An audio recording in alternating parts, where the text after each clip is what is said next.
ભાઈ આપણે ભગવાન પાસેથી પ્રાર્થના કરીશું કે આવું દુઃખ કોઈને પણ ન મળે.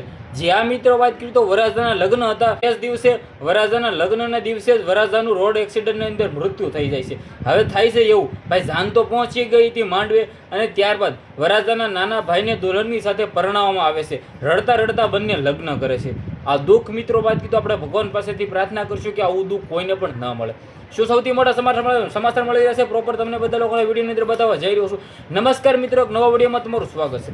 સૌ પ્રથમ ચેનલમાં પહેલી વાર આવ્યો તો વિડીયો શેર કરી સબસ્ક્રાઇબ અવશ્ય કરતો જેથી હું તમારા સમક્ષ આવીને એવી જાણકારી લાવતો.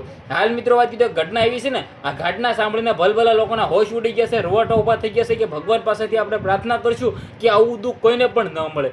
કારણ કે તમે વિચાર કરો કે ભાઈ હોશેથી આપણે વરરાજાને લગ્ન કરવા માટે જાન લઈને જતા હોય છે ને જાન માંડવે પહોંચતા જ અચાનક એવી સમાચાર મળે છે કે ભાઈ વરરાજાનું તો અદ્વશ્ય રોડ અકસ્માતની અંદર મૃત્યુ થઈ જાય છે.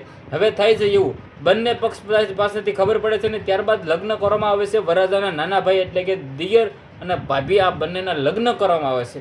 તમે વિચાર કરો કે આવી ઘટના તો ક્યાંક ઓછી જ જોવા મળતી હોય છે. હવે એક ઘટના એવી ભાવનગરની અંદર ઘટી હતી. ભરવાડ સમાજની દીકરીનું મૃત્યુ થઈ ગયું હતું. ત્યારબાદ ભરવાડ સમાજના નાના દીકરી છે તેને ભાઈ બહેન એટલે કે ભાઈ નાની દીકરીને પરણાવવામાં આવ્યો હતો. વરરાજો આવ્યો હતો જાન લઈને, પાછી ત્યાં પણ જાન નથી મોકલી. તો ત્યારે પણ આપણા ગુજરાતની અંદર આવી ઘટના ઘટી હતી અને હાલ પણ એક જોવા મળી રહી છે. તો આ મુદ્દાને લઈને તમારા બધા લોકોનું શું કેવું છે, તમારી શું રાય છે કે આ સારા એવા સંસ્કાર કહેવાય કે ભાઈ જાન પાછી ન જાય અને વરરાજા ઓછેથી આવ્યા છે તો ક્યાંક ને ક્યાંક દુલ્હનને લઈ જાય. તમારું શું કેવું? વિડીયો શેર કરો, ફોલો કરો, સબસ્ક્રાઇબ કરો. આજના વિડીયોમાં ત્યાં જ માહિતી આપણે એક નવા વિડીયો મળીએ.